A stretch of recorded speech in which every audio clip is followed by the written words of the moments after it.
Meeting up with Calvin opened up a floodgate. I wanted to meet up and talk to more devs, especially ones that lived here in Calgary with me.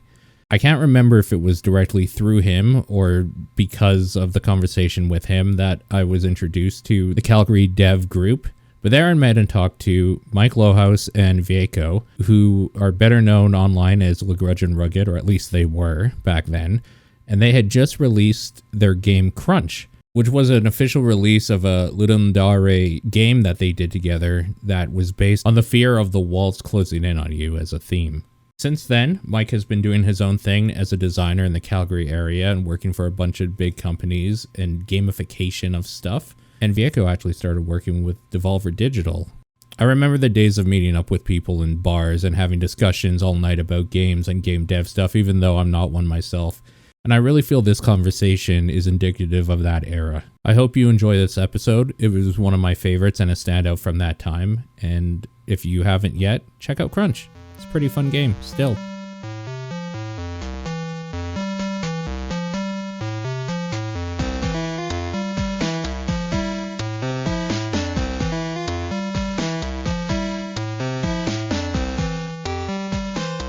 Hey guys, welcome back to Indie Talks on Pixel Response. As always, I'm Paul, and with me is Nathan. Hi. And today we have a special guest. You might have seen my article on a game called KRUNCH. Those of you that didn't know about it before, you should have picked it up by now, and if you didn't, shame on you. But anyways, we got creators Vieko and Mike. How's it going, guys? Very well. All right, so LeGrudge Rugged is your little company studio name. How did you guys get started, or where did you guys meet? I guess I'll ask Vieko. Sure. Where do we meet? Mike used to work for me in a different life. Okay.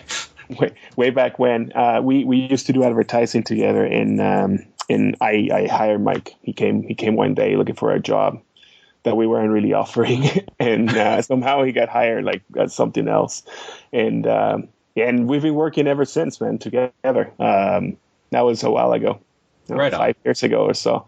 And at some point, we decided to move on at different times, almost the same time. But I left advertising, he left advertising shortly after, and we started doing our own thing with advertising as well. But at the same time, once we had enough funds, we started working on games full on. Okay. And that's how it came to be. Yeah. Cool. Mike, how was it having Vieko as a boss? He was a good boss. I can't complain too much. We had our moments that we used to get into it, and I think we still do, but overall, I can't complain. Well, you can't complain here, but we can talk after. Don't worry about it. Okay, so you guys go under the name LeGrudge Rugged. Where did this name come from, since it's not in any of your actual names? So back in the day, me and a lot of my friends used to go with. We used to basically create aliases for ourselves, and just for stupid stuff. We used to order pizza and make reservations with restaurants under alias names. It just kind of carried over. I since then, since college, I kind of always gone by Dirk Rugged, and then I've kind of, I was telling Vieko about it, and he came up with LeGrudge, and we decided to basically name our company after our aliases. Okay. Yeah, that's how it came to be. So, and it's a handle that we use on Xbox Live as well. Yeah, hit us up. Okay, there you go. So Dirk Rugged sounds very porn star-ish. Are you aware of this? Yeah, it's actually not my real porn name though. My real porn name is Bill Beach. That sounds a lot less pornish, though. You wanna hear something funny? The only reason Mike got hired, this is a true story. Only reason Mike got hired was because on his demo reel, because he his forte at the time, he was fresh off of school and he thought he was great, but the one thing that he had going on for him was that his motion animation was pretty good for somebody that was fresh off of ACAD, right? And he has this intro for a fake porn, and it was so well done. I'm not even kidding you. It was just the credits, right? And he had the right music, the right colors, the right patterns, and just the timing was perfect. yeah, that was essentially why we hired him. It was like, yeah, this kid, let's do it. And then his very first day of work, we actually told him that he was going to be doing some porn. You should have seen his face, right? Because I mean, it never actually happened. He said, "Whoa, what?" Yeah. It was a kind of a surprised look along with a smirk. Yeah, yeah, and then at the same time, a little disappointment when you realize it wasn't going to actually happen. Sure, yeah, that's right. There's some sets here. So you went to ACAD. I did, yeah. I did too. Oh, so, great. There you go. What's that? What program were you in? I only did the first year, and then I started visual communications.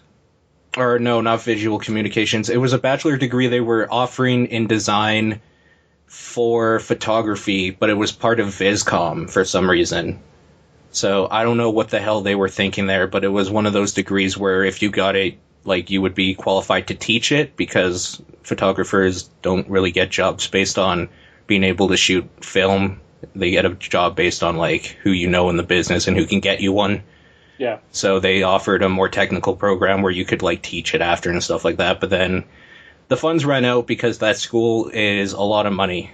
So there you go, I guess. First year studies was okay, though. Met a lot of cool people there, and I don't know. I guess I don't regret not going back, but I would have liked to spend more time there. It was just interesting walking down the halls, like going to get lunch, just always inspired by all the crap they had everywhere. So I kind of wish that happened, but there you go. So I got in touch with you guys. I heard of you guys the first time through Calvin French, because we did a talk with him about his game, The Real Texas. That's out now. Mr. Calvin French, how I love you. Yeah, so there you go.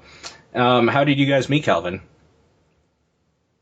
How did we meet Calvin? I think Vieko was kind of just out there looking for other indies, and it just so happened that Calvin lived in Calgary as well, so we met for coffee. But you probably have a better story, Vieko. I can't remember. Yeah, it was online, man. It was on Twitter, and we just decided to get together once, and we met for coffee, and we just basically hit it off. Talked quite a bit about video games and whatnot. Then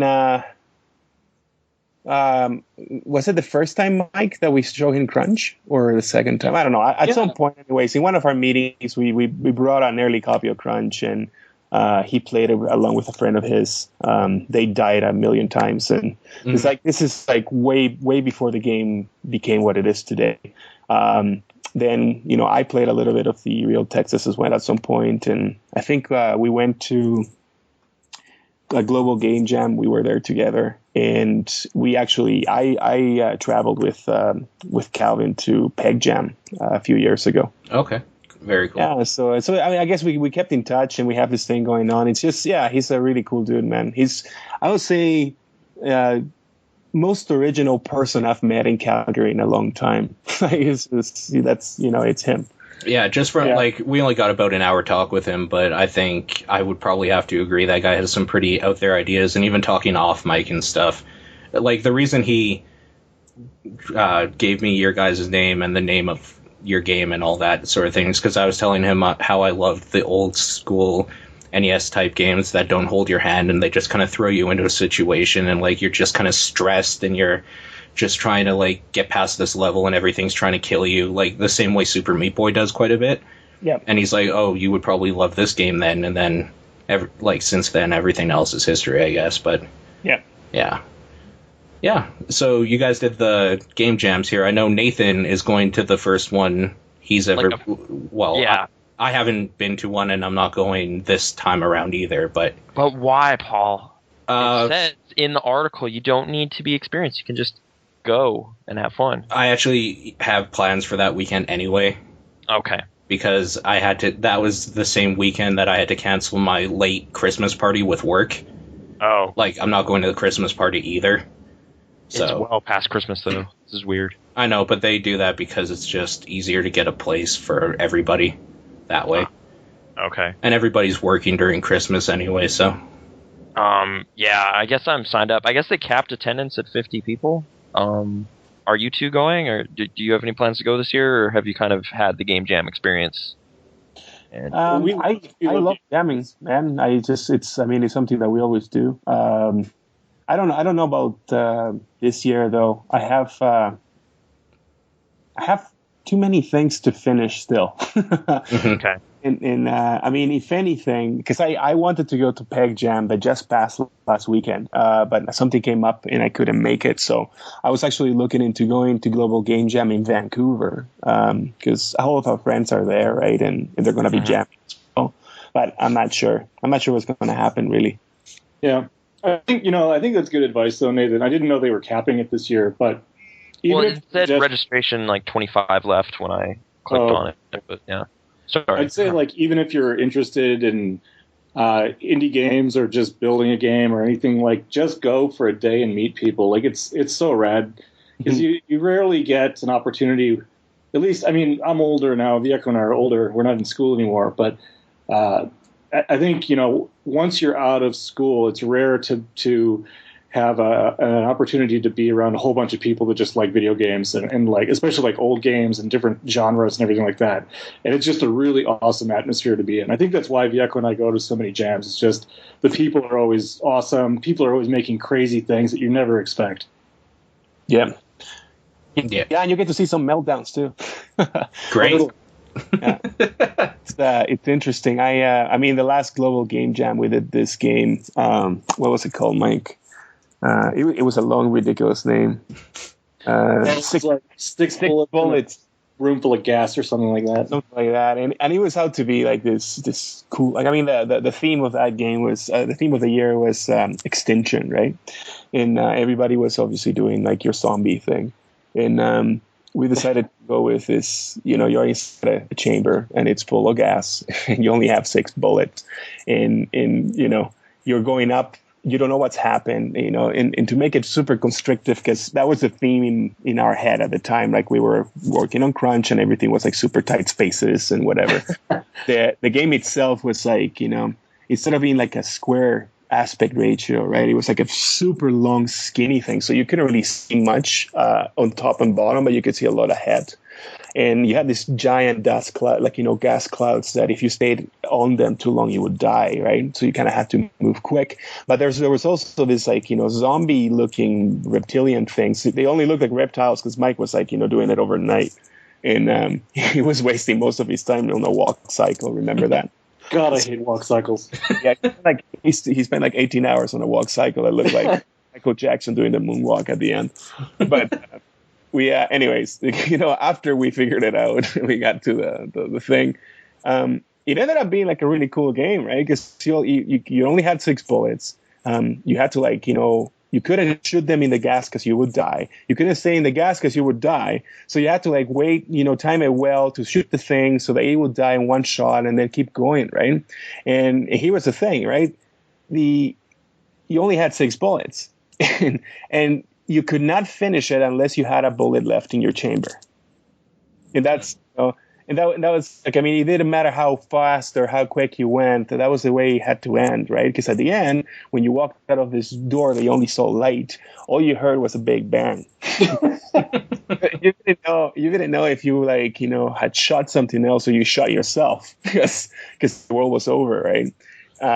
So it was a really, when we were working on it, it was okay, it's super challenging, awesome, people are going to love it. And then we had some dude that was there, I can't remember his name, unfortunately, but we got him to write something and he wrote this piece on piano, very talented guy, right? But he made the game so incredibly depressing. Yeah.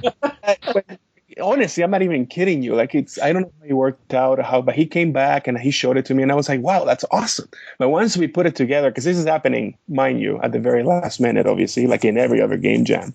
So by the time we get on stage and it's for the first time with the music, right? It was so depressing that like everybody in that entire theater was like, just quiet. Like, yeah, we just killed the mood in the room. Everyone wanted to go and shoot themselves. Amazing. Yeah. That piano piece really was amazing, and it was so funny that the first time we actually saw it all together was when we were pitching it. So it was crazy.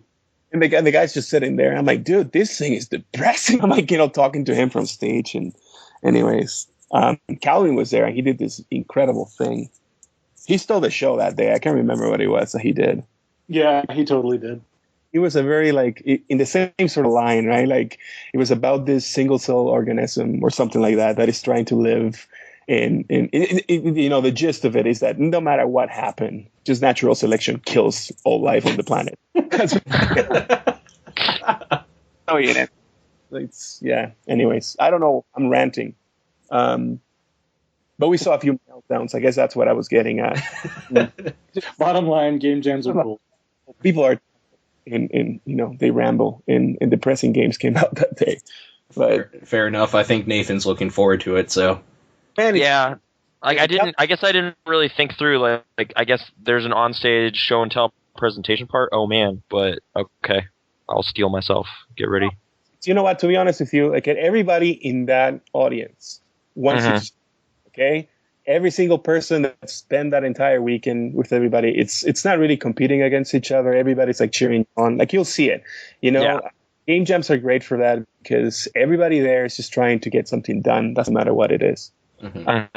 Calgary one, it's very organized, and I don't know if it's because of the city, but it has a very corporate feeling. And it just might be me, Mike. You can correct me if I'm wrong, but somehow Big Oil is behind it, and we don't know how. Big Oil. You go.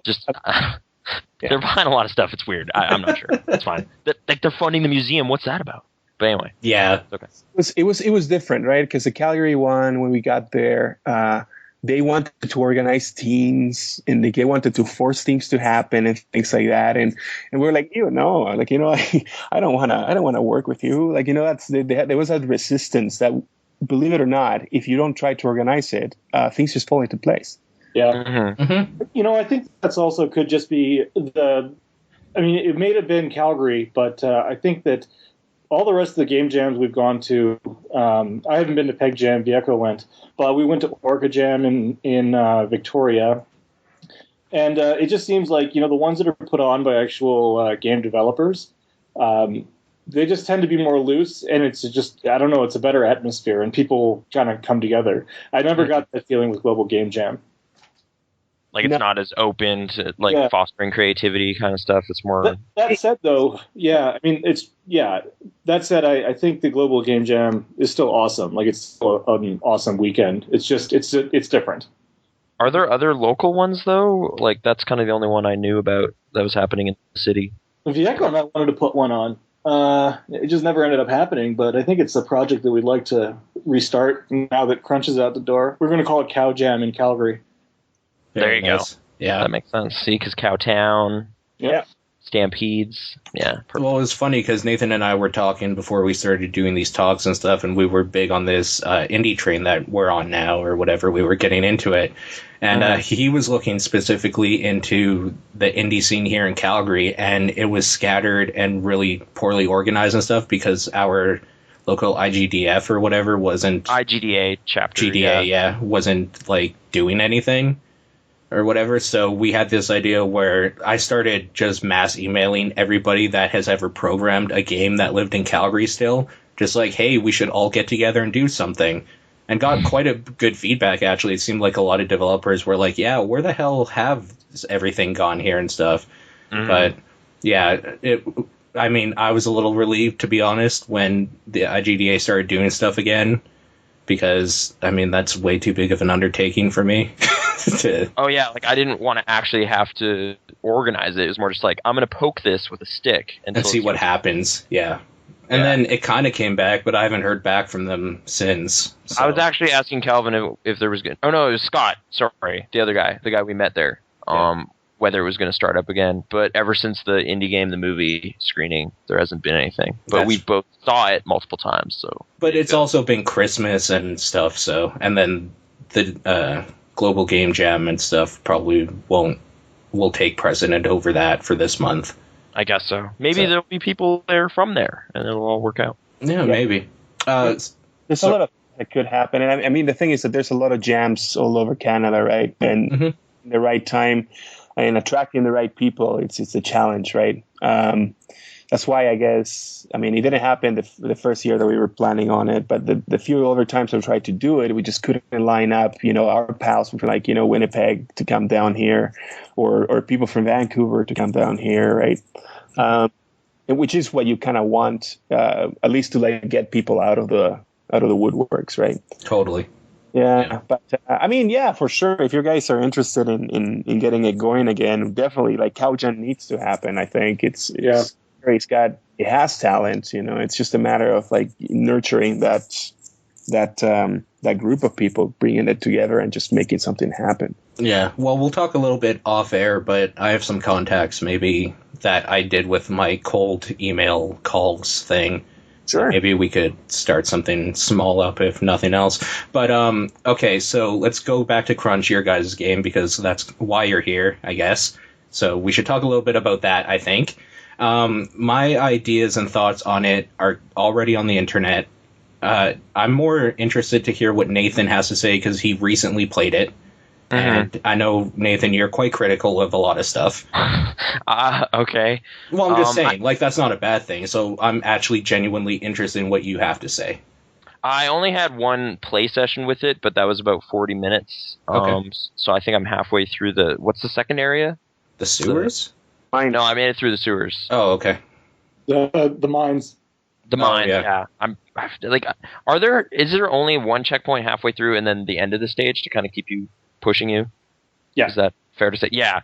I guess I did kind of like that because it kept pulling me through more and more stages because it's just like, well, I can't stop now because I'm at 7 of 10, so I need to get to 10. And then you get to 10, and then you're like, oh, there's a boss, and then I have to get past the boss.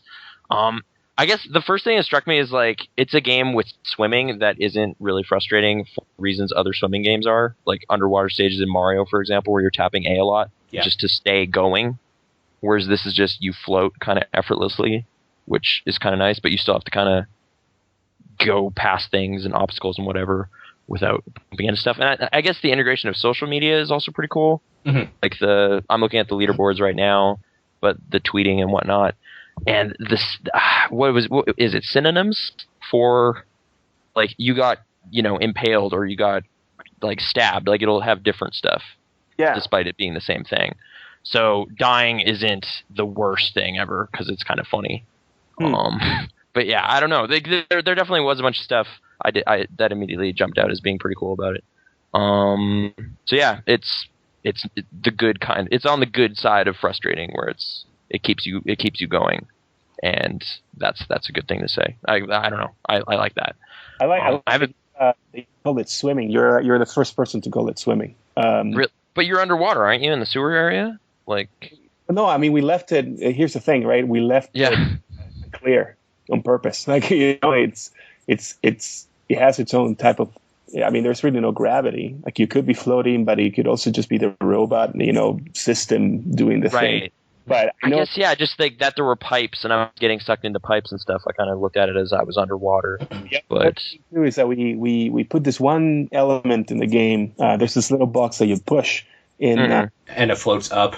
Sometimes it floats up, sometimes it floats down. It's depending on whatever worked better for us. Like right, or down. But yeah, no, that's neat that you felt that it was swimming. I had not thought of it that way. And I guess like a side-scrolling game that doesn't have a jump button is kind of refreshing now. Totally. Because it's like I have platformed so much. This is not about that. This is obstacle avoidance, but not in the same way. Yeah. So, yeah. Cool. Yeah. With me, like, I was talking a little bit about how I like the old NES style where things were hard and everything's trying to kill you. With that, like, your game feels very much in that regard, like it took a lot of things from that era, which I really appreciate. I mean, besides the great music that you guys did with Disaster Piece and the sound design and stuff like that, and that whole thing and the look. Just, okay, so the little things that actually really irritated me at first because I hadn't played a new old-style game in a long time, if that makes any sense. Like, the games I know that I've played a lot recently are like the Mega Mans and Castlevanias and stuff. And modern games don't have this thing anymore, really, where when you get hit, you jump back a little bit. And it's really frustrating to encounter that again in a game you haven't already memorized. But then I realized that, like, in a lot of instances, you can still exploit that in ways to get around stuff like I would in a Mega Man game or something like that. So I found that really kind of neat, too. I guess one other thing that came to mind was like the coins or whatever. Like I'm looking at it now. Is it Krebs? Krebs, yeah. Yeah, correct. Yeah. Like just it kind of reminded me of like a similar thing, like notion I had while playing Splunky, where it's like you can go for gold and get greedy with it, and you will get a better score, but that will put you in danger. So it's kind of like this mechanic of greed or whatever. Like, do you want to go for the prize or do you want to get out of here? Oh, it taps into my OCD thing, and it pisses me off every time because I always kill myself. I could get out. I could beat the level, quote, but I need to get that coin that's right there. Yeah. So there was a point where there was a level where I thought I was doing really great, and I was like, sweet, I got tons of time to get all these coins. This is awesome. And it's just like, oh, wait, there's a constant time limit as well. I'm not going to be able to make it to the end. And I was like, no, and then I died. So well, just the fact that you're constantly losing life and everything around you is caving in on you. Like, it's just a terrifying situation, and it's a type of... I still got distracted by the shiny, so... Yeah, I mean, that's a kind of weird play on your own psyche, I guess. Maybe because, like, the Mario games for so long, you're just used to, like, I have to collect all the shinies or something. But, like, yeah, I don't know. I really like the constant pressure thing in this game. Like, the walls closing in, and there were a lot of funny incidents where I was just like, okay, I'm just going to wait here for a second, then I'm going to go, and then I got crushed. I'm just like, oh, you bastards. If there's one mechanical thing I'm still not 100% clear on, it's like the boost. Like, is there a limit on how much boost you have? Or is it, like, am I running out or am I just crazy? Like, it drains your life. It's killing you. Okay. It's a risk-reward thing. So at some threshold, it's like, dude, you're going to die if you keep boosting. You can't boost anymore? Yeah, there's a point where it stops boosting. Yeah. Okay. I guess, okay, that does make sense. But, like, just during that boss stage, I just was like, well, I'm just going to hold Z. Yeah. And then I kept like being like, "Oh no, you gotta go faster!" So, yeah. Okay. Well, see, this is the weird thing too. Like, I thought that at first too, because I'm used to the games like Super Meat Boy or Mario or something where you'd constantly be holding down a button to go faster and try to platform your way to get through the level as quick as possible to keep continuing. I found in this game, in KRUNCH specifically, there are a lot of parts where you will pretty much be punished if you have that mentality. It really rewards more critical thinking, taking your time, and just knowing when to boost. Like, there are parts where it's like, okay, I need to boost past all these lasers and stuff right now, or I'm going to get crushed.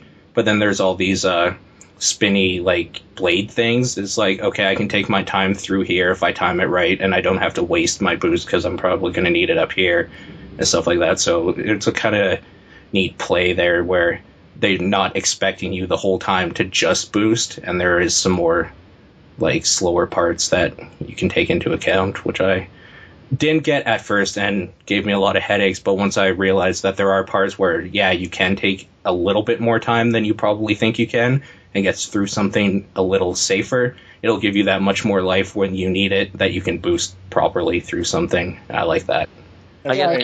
When Vieko and I were working on the levels, I think towards the end of, I think when I'd say we're 90% done with the levels, we kind of sat there and we went through and kind of tried to figure out the pacing as best we could, because there's certain levels where it's all about speed, and there's certain levels that are all about precision. Yeah. And then there's some that are kind of a mix. And what we tried to get right was the pacing of that. At what point do you go through a whole bunch of fast levels and then need to stop and rethink again? So we always try to build the levels, I guess, so that the player has something new coming up, even if the mechanics aren't new. Right, and just manipulating the mechanics, maybe I hesitate to say properly, but maybe in a way that's a little more efficient, so that when you need to boost in one of those hybrid type levels, you have that boost available. There's one part in specific I keep thinking about where I was having a hell of a time getting through this part, where it's a little like straight on maze where you have to go up and down through these spinning wheel things and spikes and whatnot. And I would keep trying to boost through there, and it would usually end to my detriment because I wouldn't compensate properly for the momentum, so I would boost right into the corner of one of the like saw blade type things, and it would push me around, and then I would die instantly. Then at the very end, when I did get past that part, there was a part where like something's just about to crush me, and I ran out of enough life to boost through it, so there was no way I was going to get through it without any more heartache. And then I tried it again, just taking my time through that part where I was just meticulously kind of like, I kept holding right and just kind of going up and down as necessary. And then I realized, oh, okay, now I can boost as much as I want, get through this part, and then I'm done. That's when it kind of clicked with me, where it's like, no, this has an old school mentality where you're given a certain amount, you're given very limited mechanics, and you have to exploit those as best as possible to get through a level. And I liked that part. It's more like a puzzle game that way to me. That's right. Well, I mean, the thing that that changed quite a bit in KRUNCH is that early on, right? 'Cause, I mean, obviously we were coming from the same place. In Super Meat Boy, even in Super Mario, you're always holding the boost button. You're always holding the run, right? Mm-hmm. So at first, it was we were rewarding you for grabbing coins by giving you life back every time that you actually grabbed one. Uh-huh. So the game actually played quite differently back then because it forced you to actually grab the coins that way, right? It was less about greed and it was more about surviving.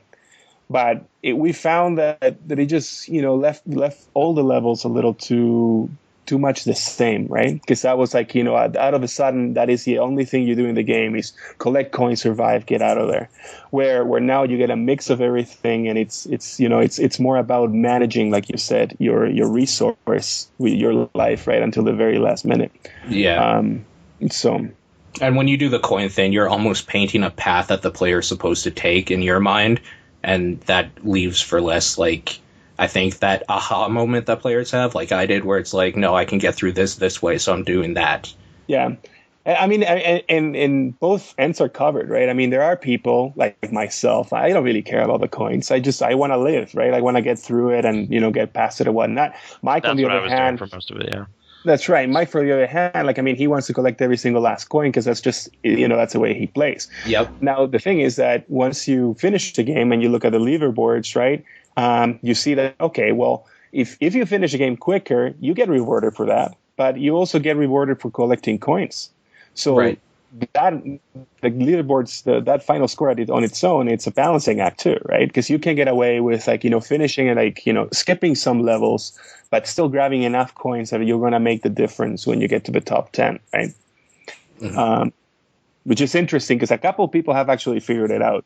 I don't think they have figured out the formula itself, but there's two guys on the leaderboards right now that they kind of have found that balance, at least until Mike decides to try to run it again, right? Because he's when he does that, he'll probably blow them out of the water, right? But unfairly, I may add, because that's why it's like I stayed away from the leaderboards because I spent a good, I don't know, probably year and a half just playtesting the levels over and over and over. I'm able to go through every level and get all the coins, and so it would be unfair of me to be ranked number one in the leaderboards at this point.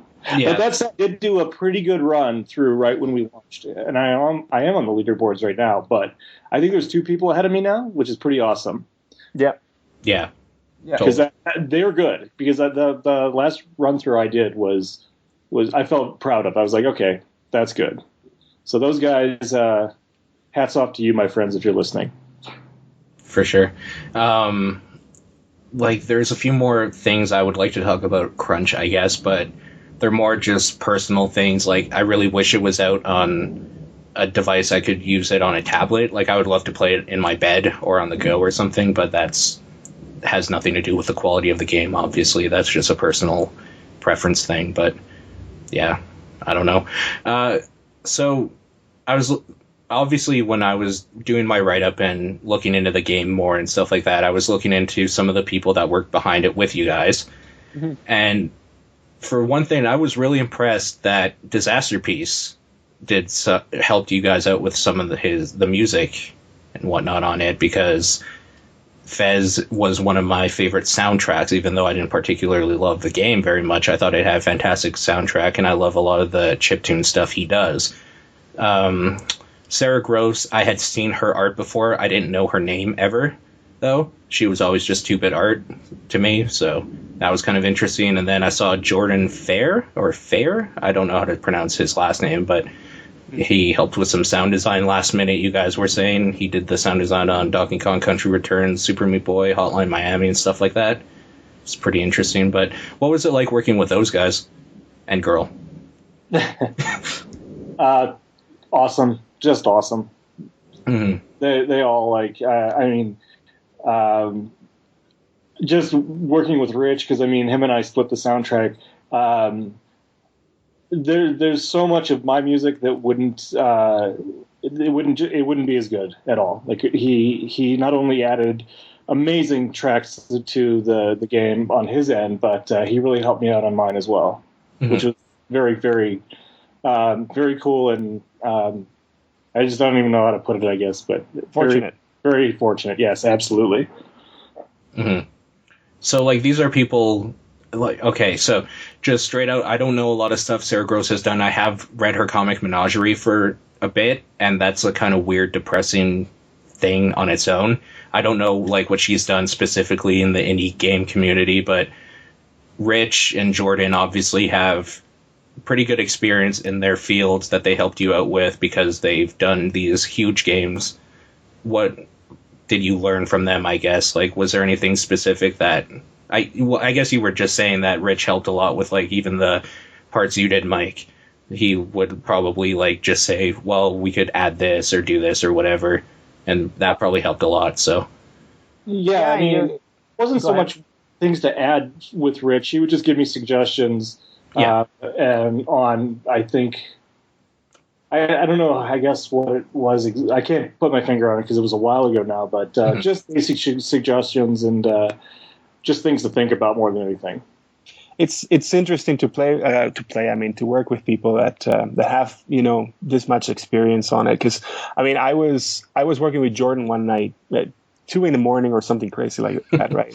And he is, he's obviously like, telling me, okay, well, this is how it's going to work. But obviously he doesn't want to constrain you, right? He wants you to build a game that you want to build, which he kept on saying. And I'm like, dude, you know what? I mean, it's sound design. And like, I as much as I want to say that I know about it, I don't know as much as you do, right? So he kept on pushing in his own way to get something right, which is a great thing, right? And that same night that I'm working with them, Rich hits me up on one chat software, whatever it was, I can't remember. I think on G Talk, and he's like, "We need to do something about the music because the music is not coming. It's not coming as good as it could, right?" Mm-hmm. So same sort of thing, just knowing, I guess, how it should sound. I ended up rewriting a whole bunch of stuff on my code to actually get the music in a different way so that it would sound better. And it wouldn't interfere, since I was collaborating with Jordan the same night, it wouldn't interfere with his sounds as well, right? So a lot of technical stuff, at least on my end, I learned from this too.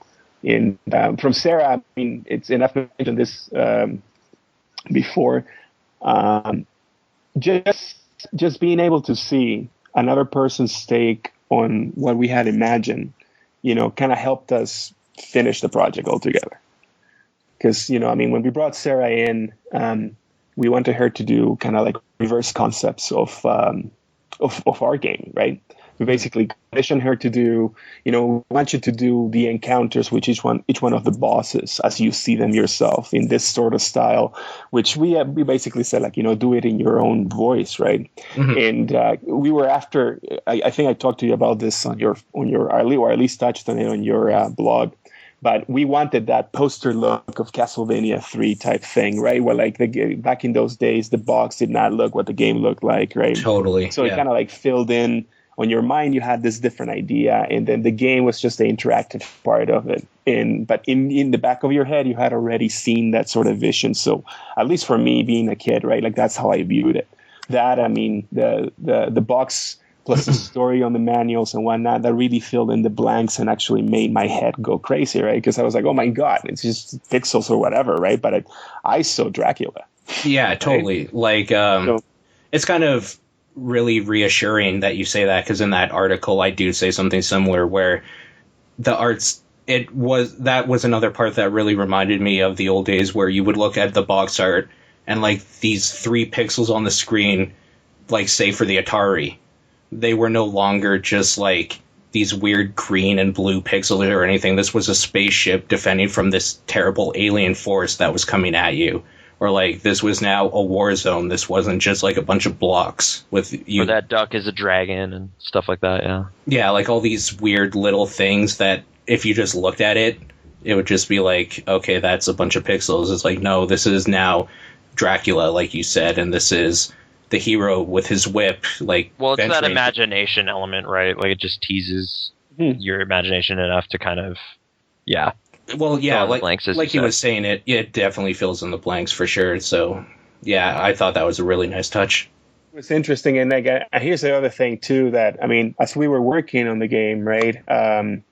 This last little stretch, Sarah's work was done already. We had already started working on the sequel. It was not a sequel, but our next game is called Binge, and it happens in the same universe. So naturally, we commissioned her again to work with us on it. But this time, instead of reverse concept, this time she's actually putting in concept work for us, bouncing off ideas and whatnot.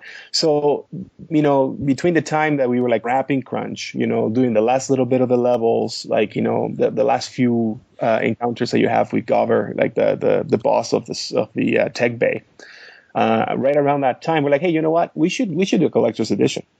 And a lot of this came inspired because of the work of Sarah, because in Sarah's head, to get everything wrapped up, she needed to build a world. She needed to like see it in a different, because she's very strong when it comes to environmental, art. So the things that she's done, for Binge at least, is incredible, right? So because of that, we were like, okay, well, let's do collector's edition. Let's get a comic book and let's just do it. And just seeing that happen, that was like, best fuel to get the game done and wrapped and whatever, right? And yeah, it's the one thing that I learned, I guess, from working with other people is that, bring them as early as possible if you can. Yeah. Collaborate with more than one person.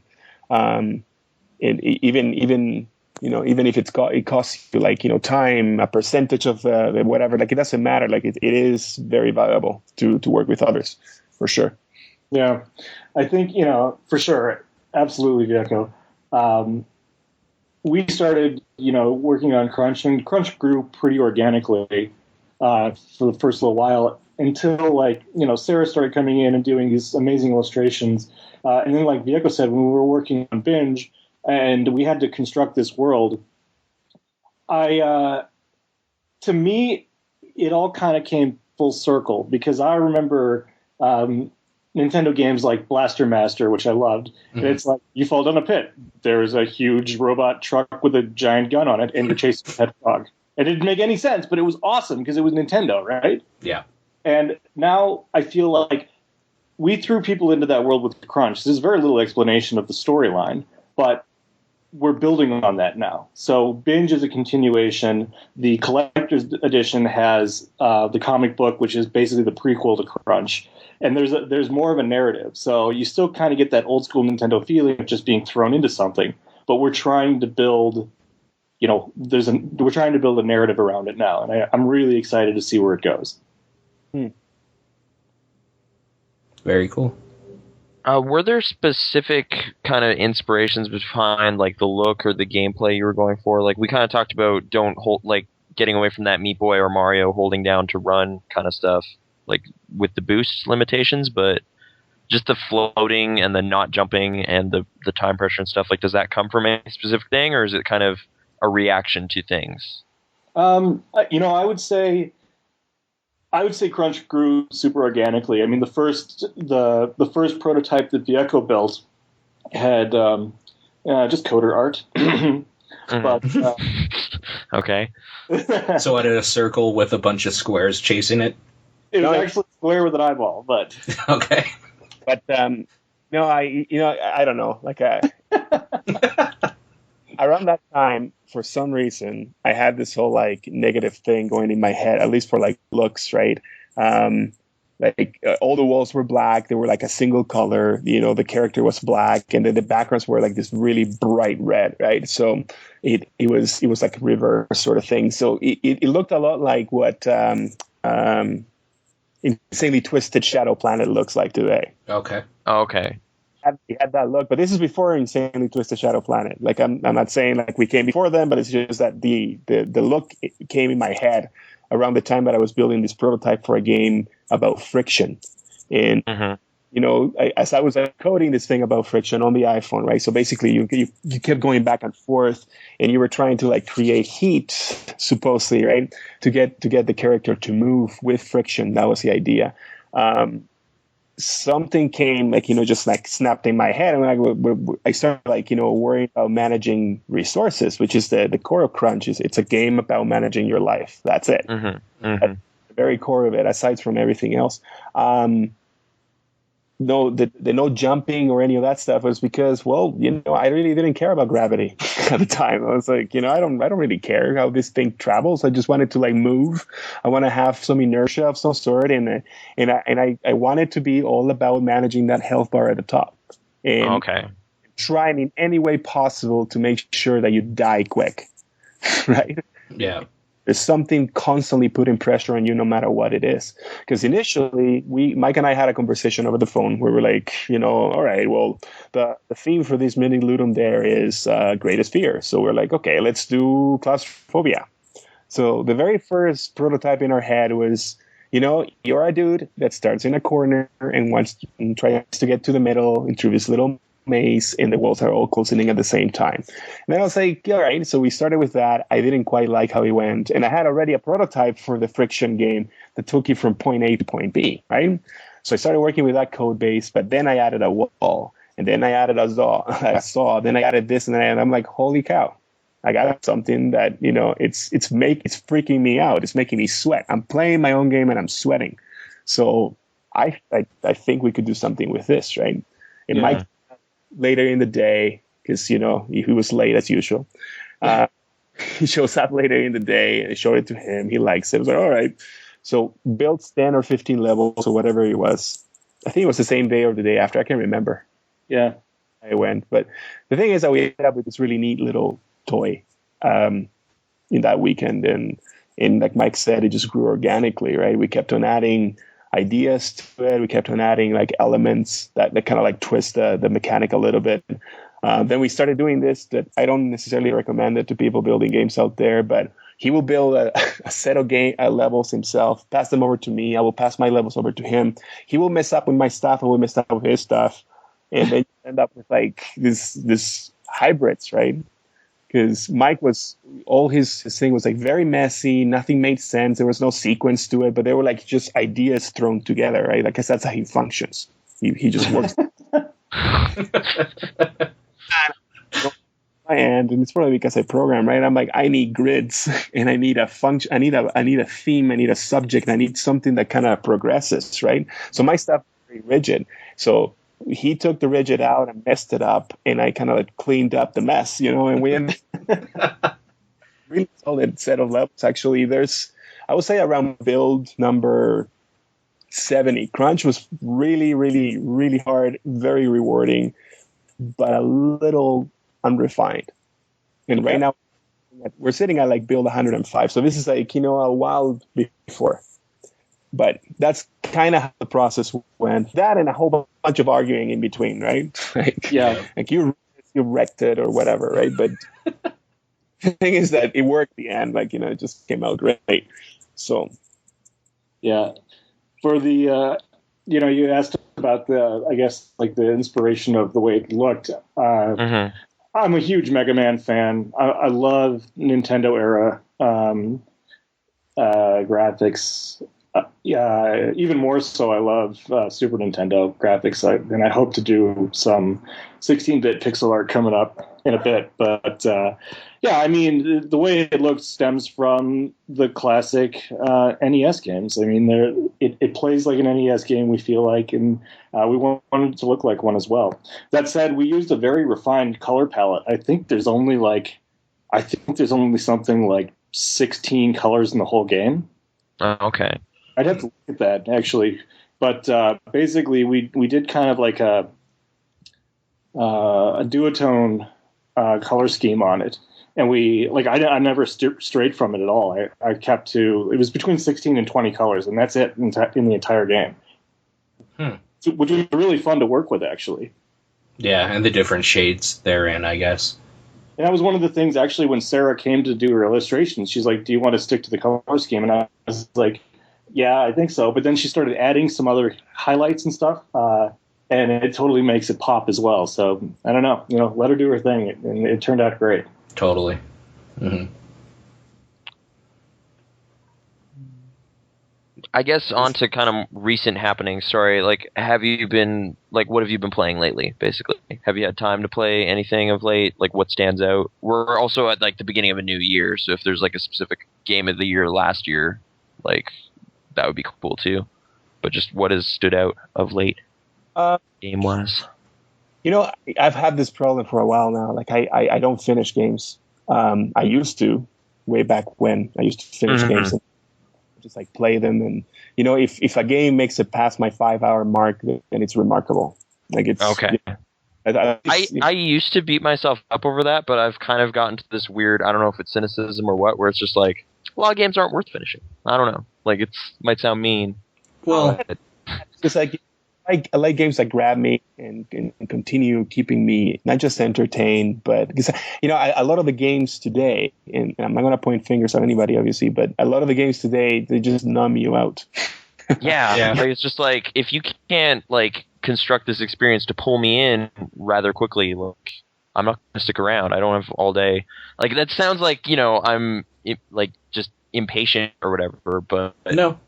You got to do something quickly. Like, you got to realize that people could walk away and it's going to happen. I'm just talking vaguely about stuff, but like, I'm going to keep muscling through, but Dragon's Dogma has a really ugly opening. Okay. Yeah. They need to figure that out. Sleeping Dogs too. Like, I might be done with that game. So I'm going to name specifics, but yeah. I haven't even played it. To show far I am when it comes to, like, games that have grabbed me or whatnot. I mean, most recently, Hotline Miami. Like, I've actually spent more than an hour on a game. That just happened in the last week or two. Mm-hmm. I love it. It's great. It's awesome. But before that, I spent some time with Fez. I spent some time with Spelunky. I spent a lot of time with Super Meat Boy, but that's not this year. Yeah. Yeah, it's 2010 at this point. Yep. Yeah. The one game that held me, and I actually finished, the one game that I finished in the last 5 years, I'm going to say, was Castlevania Lords of Shadow. That was really? See, that didn't hold me. I love Castlevania, and I was so let down by a lot of that game. I think it is because I love Castlevania that I got so hold on to it. And you know what? There was a period in there where I was like, oh, you know what? This is getting repetitive. Like, how many more of those, like, werewolf looking things do I need to kill and whatever? Dude, that's the first hour.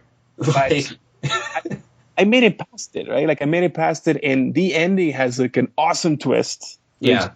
Yes, it was great for me, at least, right? It was awesome. I played the 2 expansions that came out, and those were awesome too.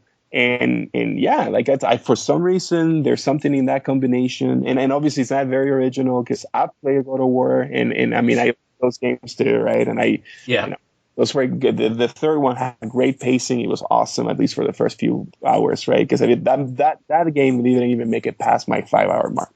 Yeah. Mm-hmm. Yeah, I heard Lords of Shadow gets really good in the last 2 hours. Are you looking forward to Lords of Shadow 2? We'll see, man. Like, I have a problem with this sort of game when they bring it to our day. Like, why? Why would you bring it to today? Like, who cares about today? Yeah. Castlevania's been weird because they've set some stuff in the future, but it usually never matters because you're just in the castle anyway. Yeah. So it's like Soma Cruz in 2036, and you're just like, yeah, but it's a castle. Like, this could be, doesn't really matter. The intro for because I mean, they showed a teaser in the Video Game Awards or whatever, that show, that it was just like a giant commercial, right? Yeah. When I saw that, it's like, okay, Robert Carlyle, right? Yes, awesome. He's got the voice and he's doing it and whatever. And then shows the castle and he zooms down like streets of today. I'm like, okay, that's it. Click. Like, I don't care. Like, I gave up. Why would you do that? But why now we're gonna have guns and, like, machine guns and all that kind of thing? This is Castlevania. Like, I need a weapon and swords and blunt objects, right? Like, none of the stuff that is gonna see now. But dude, a whip. That's all you need in a Castlevania game. And you gotta throw that holy water and stuff too, though. The holy water is pretty good. I'm just saying, there's other weapons. Those are pretty good weapons in those games. I kind of like the soul system or whatever they had, and the axe. So Yeah, but I don't know. I guess there's really nothing coming to mind. At least like coming this year, I really don't care. Like I haven't seen anything that you know. Oh yeah, I'm looking forward to you, and I can't wait to like play or whatever. That's totally fair. I'm addicted to Dishonored. I just briefly. Sorry, Dishonored and Assassin's Creed. No, I was saying I'm totally addicted to Dishonored. Dishonored. Okay, I misheard addicting like the call. Yeah, no one's talking about it here. See, that's another game I couldn't get into, even though I loved what I played of it. Dishonored. I lost interest within the first 2 hours. Person, whatever you want to call them. I honestly like seen what was it, Dos Ex, whatever. I played that game like 2 hours. I'm like, this is so ridiculous. I agree. That's another one. Like, am I just way too cynical lately? Like I don't understand why KRUNCH can hold me for an hour and a half at one time, and a game that has multi-millions behind it, like Dishonored, can't hold me longer than an hour.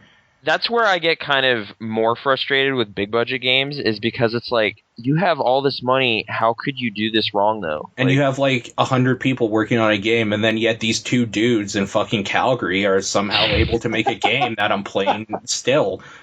Well, it's like so much wasted resources. Like, it's just like specifically with Sleeping Dogs, it's like I'm walking these streets of Hong Kong. It's just like, why is this here if like all I'm supposed to do is go to this mission and stab this guy or whatever? Like, I know they should be putting in the budget some millions to pay us to play their game, because it sucks. That's a weird okay, but okay. So Dishonored, how much did you get into? Because I've heard mixed things about the storyline and whatever, but it's mostly people talking about the mechanics. Like, the stealth is great. Oh, they're so good, mechanics. Okay, yeah, not good enough apparently. So, you know what I love about Dishonored is I've always been a console gamer. First off, let me preface this whole thing. Okay. I don't come from a PC gaming background at all. I grew up, I got an Atari, and I've had every console since then. Yeah. So. It's interesting to me because now I'm finding that I'm becoming I shouldn't say becoming, but I'm more interested in independent games and PC gaming now because there's a lot of retro stuff that I can still really get into. Mm-hmm. I love the old aesthetic. I haven't played Hotline Miami yet, but I guarantee when I pick up that game, I'm not going to do anything for the entire weekend. Like, I just know I'm going to love it. Game of the year, baby. That was on high on our list of favorite stuff. Yeah. That was my game of the year. Yeah. So, but that said, what grabbed me about Dishonored is something that kind of grabs me about. I like first person shooters. I grew up on Doom, right? I've come the whole way with them. I don't mind playing Modern Warfare, although I think it gets pretty repetitive now. Totally. Yeah. But Dishonored was different for me because, for the first time in a while, like, I felt like it was an original world. The whaling ships and just how the rats on the roads and all the aesthetic and like the atmosphere of that game was brilliant. Mm-hmm. Yeah, no, you totally. With like, I don't know, I don't want to say like old London type, but there's that weird juxtaposition of atmosphere there that I totally got into. The mechanic of the gameplay with the stealth, the way that you're able to move with the blinking, just feels really natural. Mm-hmm. And I don't know, it sucked me in so much to the point where my Xbox broke, and I had to go get a new one. And my hard drive was with my old Xbox, so I had to start the game over from scratch, and I still haven't beaten it yet because I was at the last level and my Xbox broke. So Nathan had the same problem with Skyrim. Yeah. But fortunately, my hard drive is still fine. But yeah, that's the other thing about big budget games. I have a feeling I'd like Skyrim, but I can't boot that game up because I know that I will not have the time to play it, and it will suck my life away. Mm-hmm. So I'm actively staying away from it because it's too big. It does definitely have that. Like, it's got 130 hours of my time so far. So yeah. How much time you can spend on games. Like, I mean, I find actually this past year and a half, I've played a heck of a lot more stuff on my iPhone that I have on anything else. That's actually, that's a fair point. Like, they're just short enough but still engaging to where I can justify sitting down with that a lot easier. Like that's for example, like that game, man. I can't tell you how many hours I've spent on it. It's right here in my phone right now. Like it's Sorry, just, which one? Punch Quest. Oh, Punch Quest. Yeah. I had it. I never really got past a certain point. Like Super Hexagon has been one I've returned to a lot. I see, like, I love Super Hexagon, but I don't have the patience for it. Okay. Or like Hundreds, which just came out. I'm just bad at it. It's the Cannibal team. Man, I think that's a great game. I think that's awesome. But again, that's one of those that I would totally play if I'm on the bus. I would totally play it. Or if I'm on the plane, I would probably spend the entire flight on it. But it's not something that I would pick up like right now and do it, right? Yeah. But it is one of those. It is one of those games that, same with this other dungeon game that I played tons. It's not a dungeon game. It's a match 3 type game, but it's set in a Dungeon 8. Awesome. Okay. You know, it's like a match 3 type thing, but it's got like RPG elements to it, and it's got like the little sword and like, you know, sounds to it. It's I don't know. That totally spoke to the nerd in me, man, and I just dumped like hours on it. Mm-hmm. Totally. I think it's funny though, because Vieko plays a lot of iPhone games, and I play my fair share, mainly when I'm on the toilet. But I think that iPhone games for me aren't. I don't know. I don't get grabbed by any of them. I have never been grabbed by an iPhone game, other than I would say Cut the Rope. I loved Cut the Rope. Okay. But I have never like actively been seeking out iPhone games that are great. For me, when I want to play video games, I want to sit down on my couch and just spend a good 6 hours playing video games. That's my weekend, you know, like that's what I want to do. So for me, don't get me wrong, I love iPhone games. I have tons of them, but it's not the same, right? I think that, had Apple allowed, like, say, like an NES emulator to come through, or if you jailbreak it, I would be really attracted to that because you could play classic games on there, on your iPhone, which I think a lot of those games would be short sessions. Like when Mega Man 2 came out on the iPhone, I loved it. A lot of people hated it because they couldn't handle the touch controls on the D-pad and everything. I was one of them. Yeah.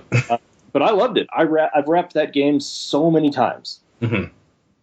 So I don't know. I just saw that Square Enix is talking about a new Final Fantasy or something on the iPhone. So and it looks like they're going to be launching with old school sprites, which is awesome, man.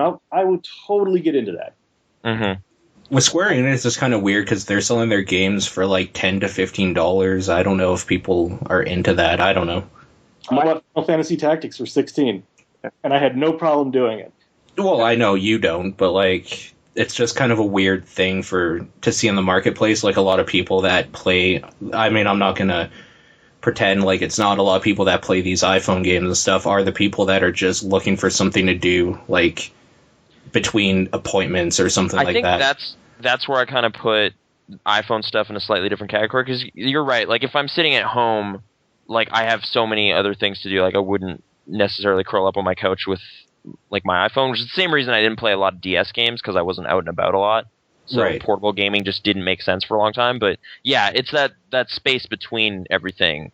Well, it's that space like, where you go on. I'm waiting for class to start, so I'll just play some hundreds. Like, what is this? $1? Well, like, whatever. Sure, okay. Yeah, but then you, like, as gamers, of course, like $16 for a game, that's good. No issue at all. I'm just wondering how that's been for them specifically. Like, will that get that casual audience? Probably not. Like, yeah. I don't know. Does it have to, though? That's another question, I guess. No. Yeah, I think about it. It's 16 sales for one, right? Yeah. Yeah, no, you're right. That's true. I guess the other issue, though, is just, like, there are so many big games competing for my time that I just don't... Like, it's like, Zombie U is a pretty investing experience. Do I play Demon Souls, Dark Souls, like, Dragon's Dogma? I'm just going to watch a movie. Like, that seems to be what actually happens. Because it's like... Do I want to get super invested in this huge thing that could take dozens of hours, or do I want to just kill some time? So, and I'm super selective on games I buy. In fact, I almost didn't buy Dishonored because I was like, it could be all right. Yeah. But then I was thinking about, like, I really liked the original BioShock because it had that same atmosphere, right? Like this was an original experience. And that's what drove me to buy Dishonored. And I still think that BioShock and Dishonored have a lot of similarities. Mm-hmm. It definitely seemed weirdly, just something about the way you're collecting stuff or the look of it, or I couldn't quite place it. But anyway, sorry, continue.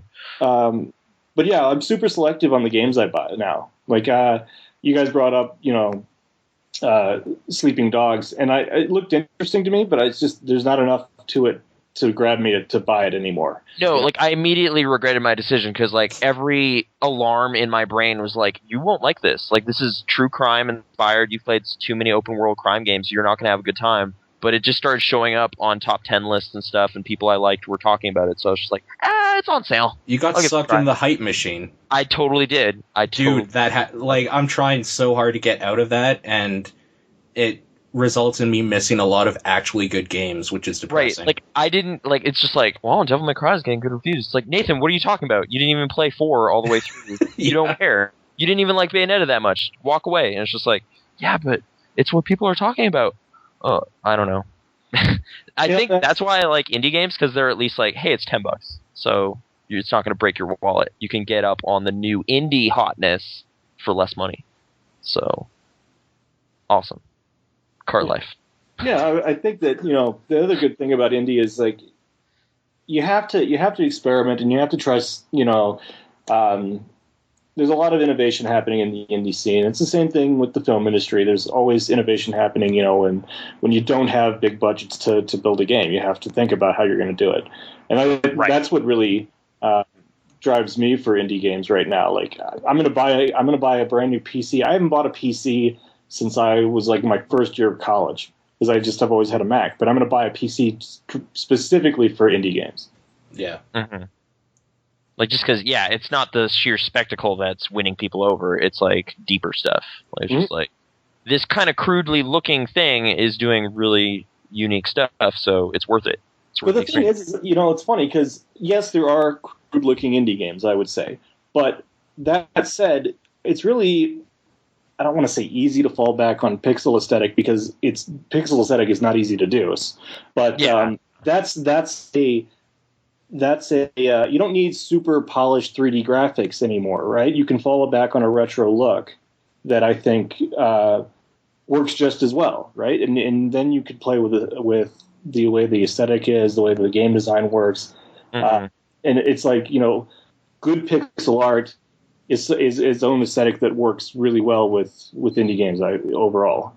Right. Like I guess if we're like we brought up Hotline Miami already, like Cactus has that weird style that is pixelated, but it somehow has its own creepy, weird thing going on. Like a child drew in pixels or something. But it's still all weird. I don't know. A disturbing child drew. Well, just like what that shopkeeper looks like. I don't know. The masks, stuff like that. Yeah. It just all pulls you into this kind of, the 80s somehow. Late 80s. Yeah, totally. The music and everything. But, okay. I guess it was a bit reductive to say not all indie games are crude. It's more just like they can't afford like the big render houses and get these incredible photorealistic things going on, but they find something else that works just as well. Yeah, it's also a choice to go. I think. Mm-hmm. Yeah. Yeah. It's kind of weird too. Like we keep talking about how indie developers and stuff, they're trying to vie for your attention from all these big AAA titles and multi-million dollars behind them and stuff by innovation. It's kind of weird to think that even just a couple of years ago with Xbox coming out for the first time and the PS3 and even the Wii, the big companies were doing the same thing because they wanted people to buy their games. So instead of just reiterating, they were trying new stuff, and it usually would end up on something like Brutal Legend, or you would get something like Call of Duty 4. Well, it seems every hardware cycle there are people trying new things with the new toys or whatever, if that's what you mean, but... Yeah, well, because, they put all this money into the development software and hardware and stuff like that for this new system, so they're trying to vie for your attention the same way indie developers are by trying new stuff to get everyone to like their stuff, and then after that they just kind of reiterate. But I'm just wondering if it's a weird cycle that indie games will face eventually. I'm not sure. Oh, maybe, but it wouldn't be due to hardware constraints or whatever. No, I'm just thinking, for example, the DayZ thing. and then the Warzy came out. Like, I'm just wondering who's planning the Hotline Miami clone. Oh, yeah. Or like Space Team, I guess, is an idea that people are looking at. It's like, well, other people could jack that and do things with it. And I guess that's true. It's just kind of a weird thing to think about, that there was a time when stuff like Assassin's Creed and Borderlands and stuff, they were groundbreaking for this new idea, reiterating on things that the companies had in their backlog or whatever. The people, and now you're on like the 5th iteration of those, and yep. Yeah, because like it's hard. It's easy now to say like, oh yeah, Call of Duty, Black Ops 2, but like it's hard to remember back in 2007 when Call of Duty Modern Warfare came out and how it did for first-person shooters, much what Halo did. Mm-hmm. So reinvigorating stuff. Yeah. I did notice that you guys are on Greenlight. We've kind of been asking how people feel about that so far. Like, have you had generally positive experiences? Is it kind of taxing to drum up support that way, or just how do you feel? I think it's been a positive thing so far. I don't. What do you think, Vieko? I think it's positive. I mean, we haven't that much as far as like drumming up support goes. We put that in their tweet, give us a hand type thing. There's like a banner on our website, and I think we're gaining 1% per day sort of thing. Okay. Mm-hmm. Cool. Like, I think it was actually, it was Kelvin who was saying, like, how much time do you really have to invest promoting your thing before you're taking away from your next project, though? I guess was kind of his concern. I agree with Calvin on that end for sure. I mean, there is you have to reach a balance at some point, and I mean, we are still promoting KRUNCH. We're still putting it out there. We're trying to reach as many people as possible with it, right? So we're getting different stores, not just our website. Like we got on the Zura, it's coming up on Gamersgate. It's on another one already. Like it's but as far as like Greenlight goes, I think. It is Valve at the end of the day, okay, and it's you gotta give them credit where they deserve it, right? They have made something fantastic, right? And if they changed it to do this, and a lot of people were up in arms because there was a fee, and they were up in arms because now you have to go through the process of Greenlight selecting your games. But you know what? If your game is good, it's going to make it. It just comes down to that. And this is just a process that probably helps Valve on one end, to have to sort through like all the submissions that they're getting. This is probably just a reaction of how fast like the indie scene has grown over the last few years. Totally. Right. Like they kind of made PC a much more approachable platform, and this is kind of the other side of that is a lot of attention. So. And I you know what? It's sure, put it up on Greenlight, pay the $100, do the best that you can. Like at the end of the day, if your game is good, people will play it, people will enjoy it. It's not going to get buried by stuff. Yes, chances of making it are going to get harder and harder, but that's what competition is at the end of the day. Right? Yeah, totally. Yeah. It's a very attractive platform. I think that both Vieko and I really would love to get on Steam. And yeah, I agree with you, Vieko. At the end of the day, it's competition. It's what it's there for. It's I much prefer this system than basically emailing Steam and them just saying, no, we don't like it, based on what. Yeah. Like instead of there being a gatekeeper, it's much more exactly community driven. One guy's opinion or not, obviously, I'm speculating that, but at least at the end of the day, there's transparency there, right? Mm-hmm. Yeah. But we submitted KRUNCH a few years ago to Steam, and he was not ready. He was definitely not ready for them, right? I mean, it wasn't properly packaged. Like, it's still like really rough edges here and there. I was having a baby, like not me, right? But I was in the middle of like through that. So like, I can guarantee you there were some bugs that I didn't even remember to fix, but got to Steam, we got not a positive or negative email from them, but they basically said, you know what, not yet, which is awesome. We're like, all right, not yet. Let's keep going, right? Let's keep working on this, and whenever the time comes, we'll submit it again. But now there's Greenlight, and we're gonna keep on going, and we're gonna let the community, which is the purpose of this at the end of the day, let the community of players pick your game, vote your game up. If it makes it, awesome. If it doesn't make it, there's plenty more stores out there. There's a gigantic world just willing to play games. It's just a matter of finding a way to reach them now. Yeah. So, I mean, I mean, that's the thing is like, in a way, it's also kind of a marketing tool, right? Because we have something like 13,000 unique impressions on our Steam Greenlight page. That means that, that's people that have seen our game that probably wouldn't have before. So that's a positive thing too. That's right. And if they feel like playing it, you know what? Hey, they're going to go buy it. They're going to play it, and great. And if they actually love it, they're going to come and vote for us. So, yeah. I'm all for it, man, for sure. Yeah, I think I'd be a lot more ticked off at Steam Greenlight if there was no other way to get our game in a player's hands. But there is. You can buy it on our website. So if you are drawn in by it and you want to get it, then that's awesome. We love it. Okay.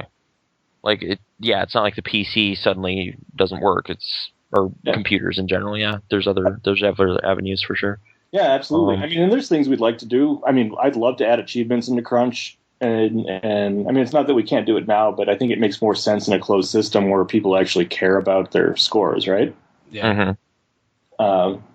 So we'll see. We'll see what happens. But I mean, it's positive every day. It's ticking up a little bit, slow and steady, which is good.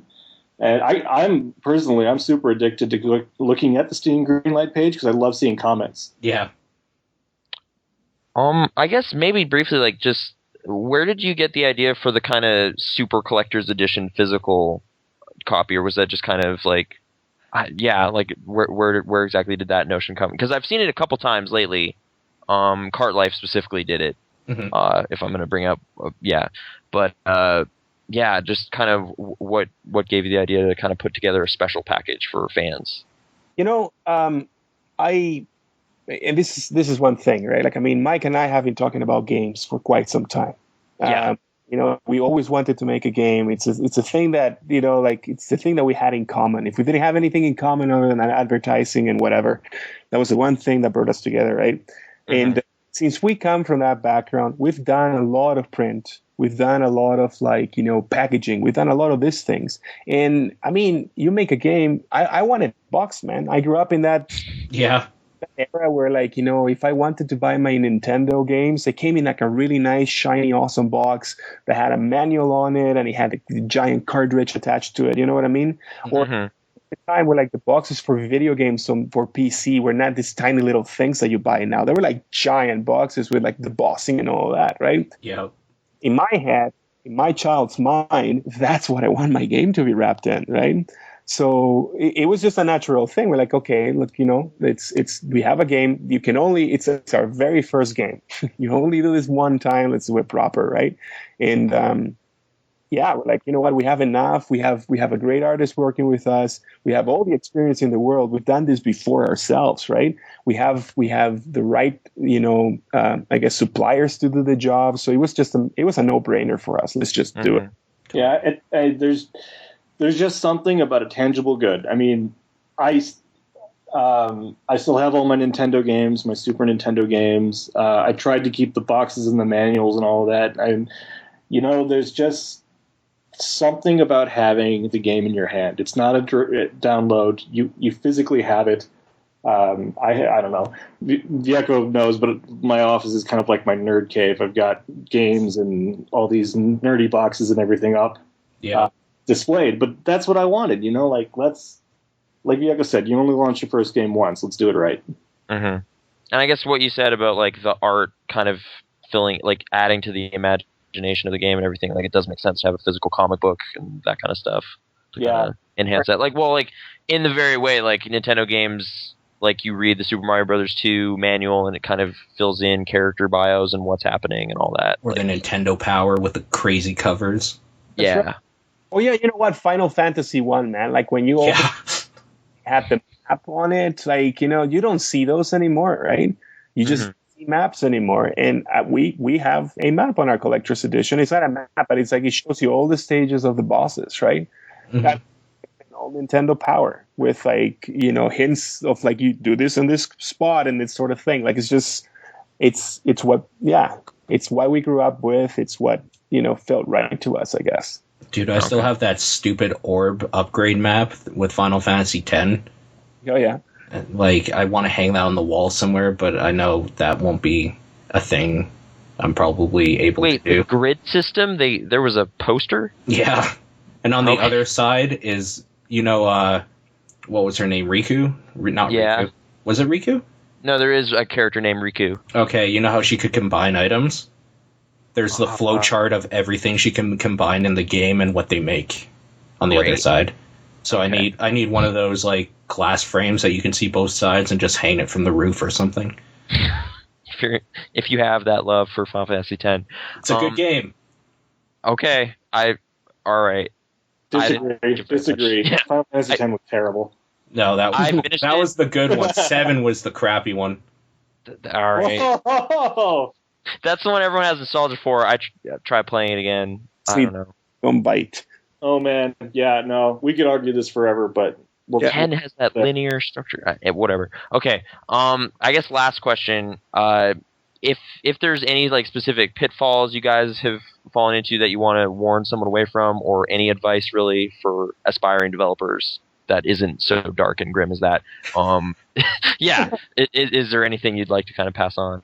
Like, just if there's a brief point or something. Not everyone has the one sentence of my mantra, but anything along those lines. Michael, want to go first? That's a tough one. Why don't you go first, man? Sure. Don't give up too soon. Okay. That's the best that I can possibly give you. It's just a lot of the times, you start up, and this applies to anything, not just video games, to be honest with you. This is a fault of this generation. Like, I'm not saying it affects mine. It affects the current one. And it affected mine too, but we're living in a world where you're used to getting everything handed to you, and everything is cheap, or everything is free, and everything is simple. So there's really no value in the things that you do anymore. And I don't want to sound like a dad, but unfortunately, I am a dad now, so I can. Yeah. Not unfortunately, but I got. But you've earned the right to be an advice giver, so yeah. No. It's just that like, everybody gives up too soon. Like, you start something and like, oh, you got frustrating, and like, boo, okay, why are you not programming anymore? You just don't like it. You know what I mean? This it's just I see children and I just want to just pull their hair out. Like this. Okay, so I'm going to take this away from Vieko, father, but when I'm going to go along the same lines as Vieko and say, don't give up too soon. When I was in school, I really wanted to go into film, and I had a huge film background, and I was really interested in screenwriting, and I used to listen to a whole lot of successful screenwriters do some podcasts and stuff like that. And the one thing that I always heard, the people that made it was, all they did in the beginning, there was just like, I don't know, I was just one of the ones that actually finished something. Yeah. And, if anything creative, it's hard to finish things. With screenwriting, I never finished a script. I have lots of ideas and outlines, but I never finished them. But when it came to the game, we just kind of piled through it, and it like we've said before, it grew organically. But it's over now. It's done. I mean, it's not technically over because we're still working on stuff. But,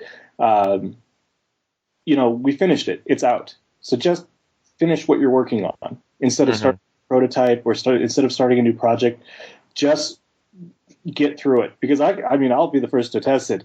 Man, some of those months at the end on Crunch, I just didn't want to work on it anymore. I was so over it. But we got through it. It's out now, and it feels great.